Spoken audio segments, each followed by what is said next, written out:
Bismillah ar-Rahman ar-Rahim. Alhamdulillah wa salatu wa salamu ala Rasulillah. Welcome to Peace TV. Today we are going to continue our discussion about the same topic, which is about how to make our teaching effective. In the past, we talked about 6 or 7 subtopics that fall under the same theme, and we ended with how to engage as many students as possible. We said that one way of engaging students is by making or thinking of different activities and different games that would make the majority of the students involved are engaged in the lesson. Today we are going to move to another topic, which is a good mix between, as we mentioned before, a good mix between group work and individual work or independent work. Today we think of a good mix between critical or open question and closed question.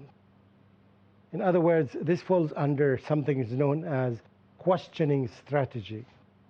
What is the strategy of the teacher? And this is something you remember when I ask you what are the things that you put in the lesson plan. The questioning strategy. If you have any book, look at the examples, the questions that come at the end of the lesson, and see what type of questions. This would help you to evaluate the book.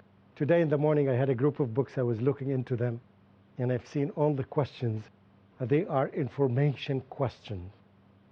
They are memory-based questions. They are closed questions. You see what I'm saying? When did this happen? Did this happen or not? Who did that? What happened in year this and this and this? All these question words tell you about the nature of the questions in the lesson. These questions are okay, but they are straightforward. They don't need anybody who is smart to answer them. You just see when, and you look at the dates, and any date, and you focus and you understand this is a very simple thing, right? And all of them depend on the memory of the person, how strong his memory or her memory is. This is okay, but they should not be the whole questions.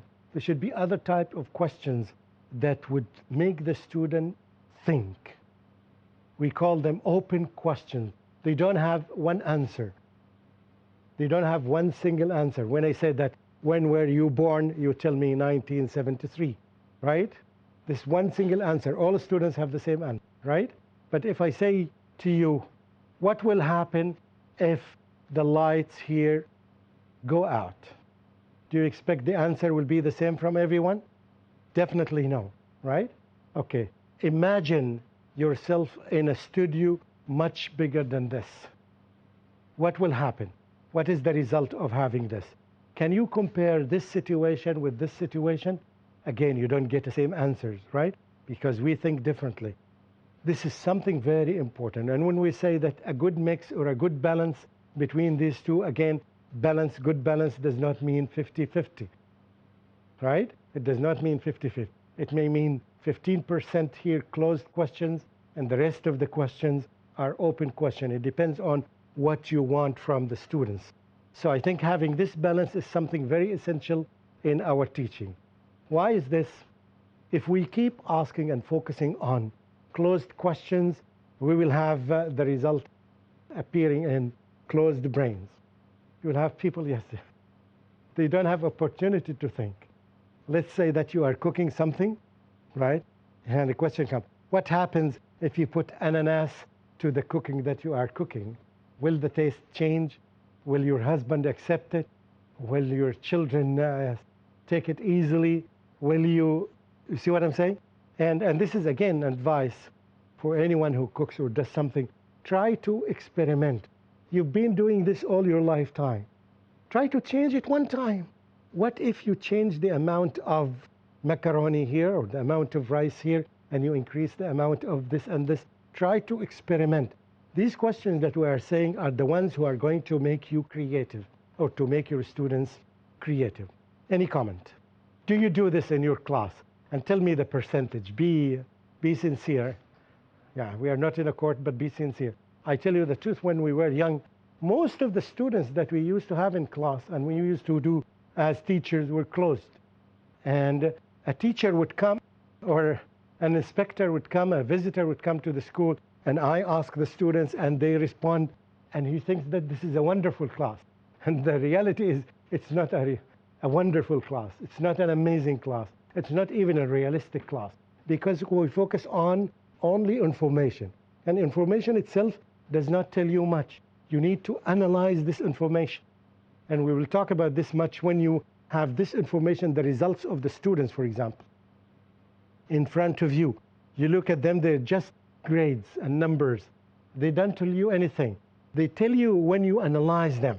When you say, hey, the students who got 80% or more are 75% of the students in the class. So you have to analyze them to come to this, right? It tells you that 20% of the students got less than 50, right? So you have to make this analysis. The grades themselves don't tell you anything because it's just information, just data. You need to analyze this data. Yes, any comment? Somebody was about to comment here. Yes, we'll get one here first. Yes. Assalamu alaikum. Alaikum salam. It's a very good idea of the open-ended questions, but me as a teacher in class, I face difficulty wherein there are just few children who are able to answer such questions. Okay. If the majority of the class does not comprehend or cannot answer that challenging question, how can we bring up those children to that level? Or how can it be a help to them? Okay. If there is gap in your question, you have to lower your question. So to fill this gap between the closed and the open one. So you shouldn't, I'll give you an example now. I'll ask you to make two examples. One question about critical thinking, right? Open question that is easy to answer, and another one is more complex to answer. I'll ask you to do this, to say that it's not just one. No, you can put them in different levels. You can do that. You fill the gaps. And I remember you can move from here to here in 3 steps, or you can move from here to here in 5 steps, or in 10 steps, depending on the quality of the students that you have. If you try in 3 steps and they reach there in 3 steps, wonderful. If they don't reach there, so try the 5 steps, try the 7 steps, try the 9 steps until you reach there, right? And in this way, they will improve. Once they get used to this, they will improve. Okay, this is, I think, a very good comment. Yes. Sheikh, the open question and closed question, is it something related to knowledge-based questions and application-based questions? It's not that. It's related to memory questions and thinking questions. Question that requires thinking, right? If I ask how many students in the class, the answer would be the same. It doesn't need a lot of thinking. It needs somebody who knows how to count, and he would get the answer, right? It doesn't need thinking, okay? Okay, if I ask you, how many students can this room hold, right? It's the same question that began with how many, right? But the first how many has one answer. The second how many, it needs some people to think. So now a person would say, okay, I can move this desk here, and I put another desk here, so I can add 2 people here on the same desk, and instead of 1, he starts to think, right? Thinking process now. The first one didn't need him to think. You see what I'm saying? Although both of them begin with the same beginning. How many? Right? Is this clear? Good. With thinking question, the problem is, how do I grade them? How do I give them marks? And will it be accepted by parents? Okay, very good. Not everything should be accepted by parents. This is a question that I'm always confronted with. Teachers tell me that parents are not pleased with what we are doing. They shouldn't be pleased because you are more expert than them. You go to a doctor, right? In the Middle East, you go to a doctor and tell the doctor, give me this medicine and give me this medicine. That's what's happening in the Middle East, by the way. You go to America and ask a person, if you tell the doctor, give me this medicine, he will kick you out from his clinic, which is natural, right? Because he's the one to know, to tell you that you take this and you take this. Here, as a teacher, you are the doctor. You are the one to say that we are going to do this and we are going to do this. It's not the parents who will be pleased with this or not.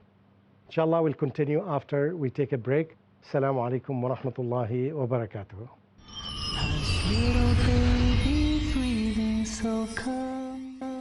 Bismillah ar-Rahman ar-Rahim. Welcome back.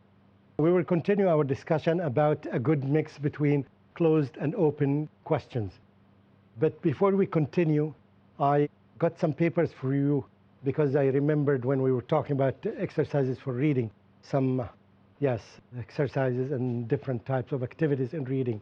I remembered one class. I want to focus on what I'm saying very well. I visited one class, and the teacher was teaching reading, and students had a book of 300 pages. And so the teacher would say, student number 12 and student number 25, open page 205. And they would open page 205, and they would start reading together at the same time, loudly. And then after they finished the page, we'd ask student number 14 and student number 8, please do the same thing. Open a different page, and they did the same thing.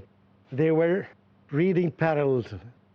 None of them was delayed behind the other. They finished the page exactly on the same. And she said, would you select any student by yourself? I said, yes, I would. So I selected student number 2 and number 13. She said, another one. And they did a wonderful job. Now, what is the message she was trying to tell me? This question is for you. And when I did that, I took myself and I was evaluating the teacher, and I left the room. I didn't stay in it longer than this. What is the message she was trying to give me? See, this is the critical thinking question. What is the message? Open question. Definitely I can get different answers from you, but what is the real message she was trying to give me? Yes. Perhaps I feel that she wanted to know when you were there sitting and observing the lesson, whether you would pick out the best and not so good, one student from both the categories, one who's really good and one who's not all that good.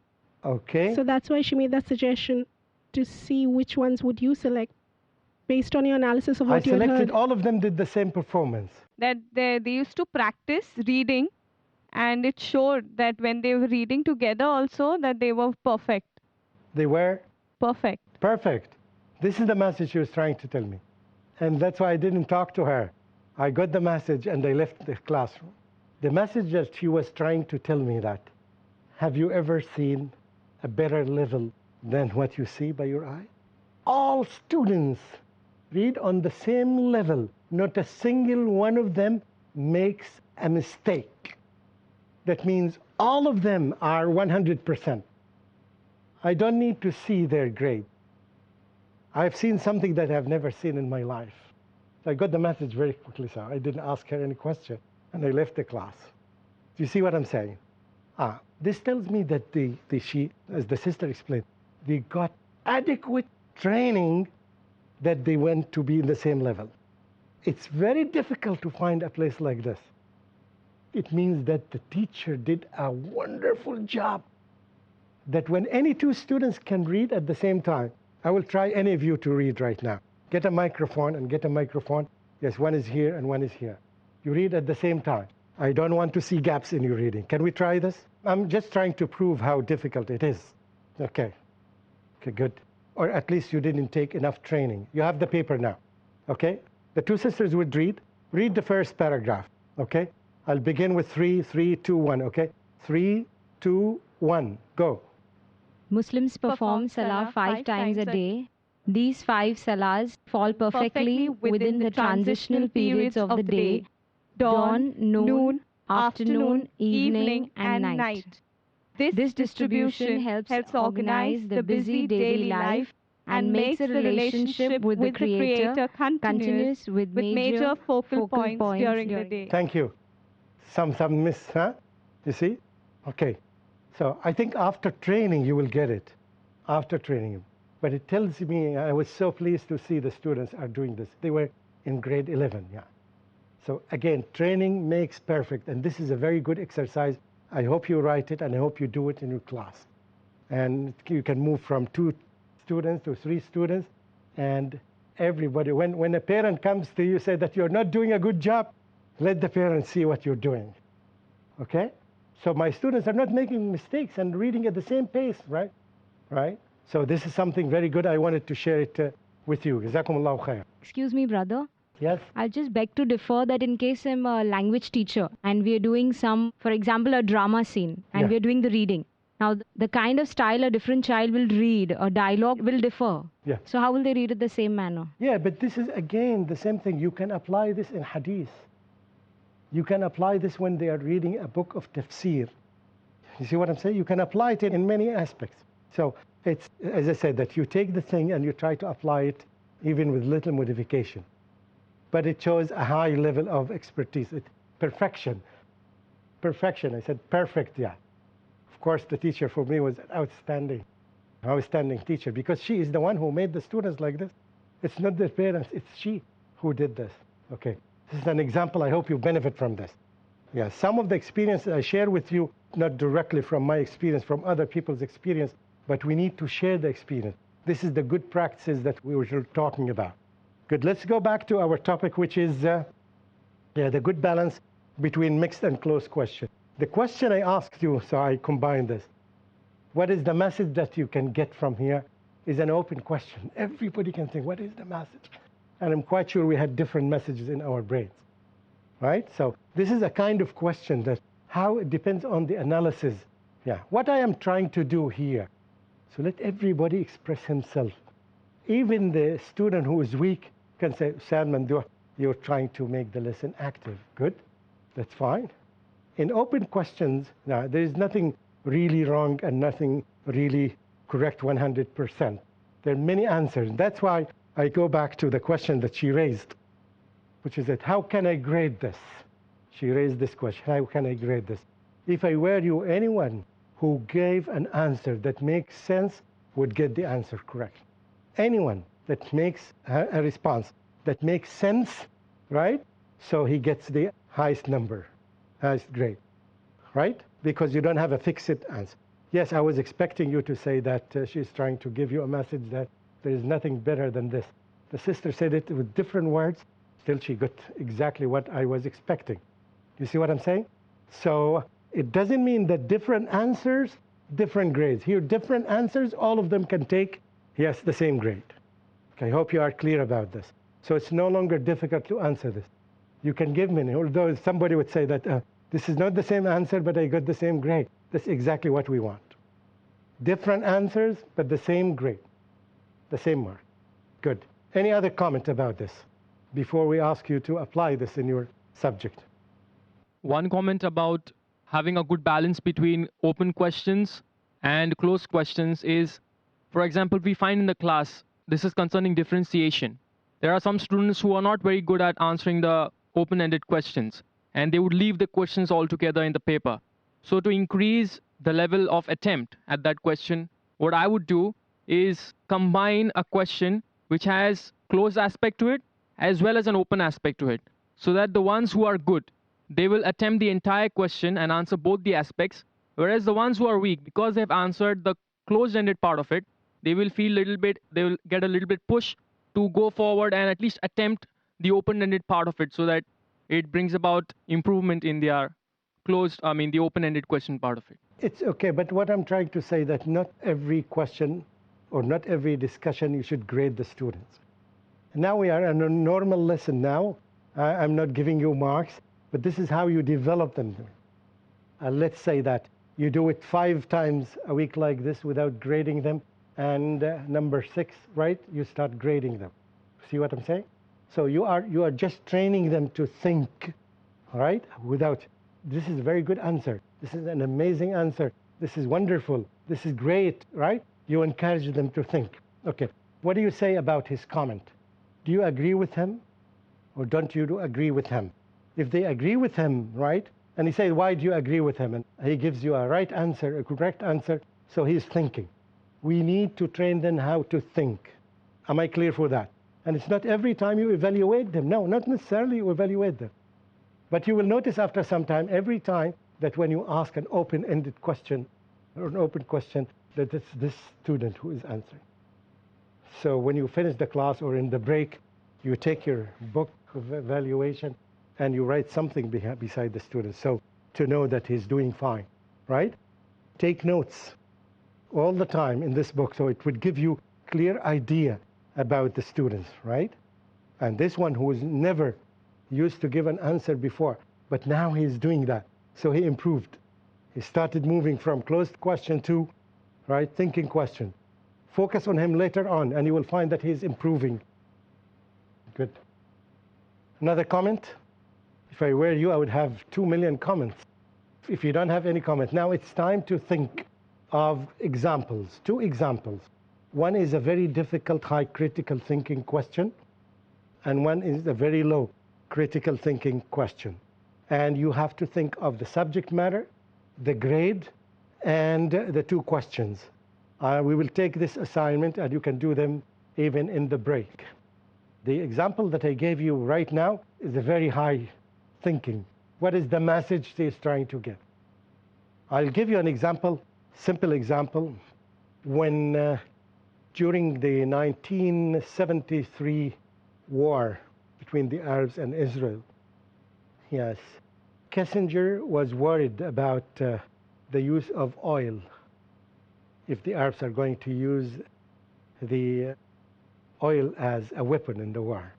So he visited Saudi Arabia. Kissinger was Kissinger. He was the foreign minister at that time. So he visited King Faisal at that time. King Faisal received him in a huge tent, and he presented to him dates and milk and very simple food. Then Kissinger didn't stay long. He got the message from King Faisal. What was the message King Faisal was trying to give to Kissinger?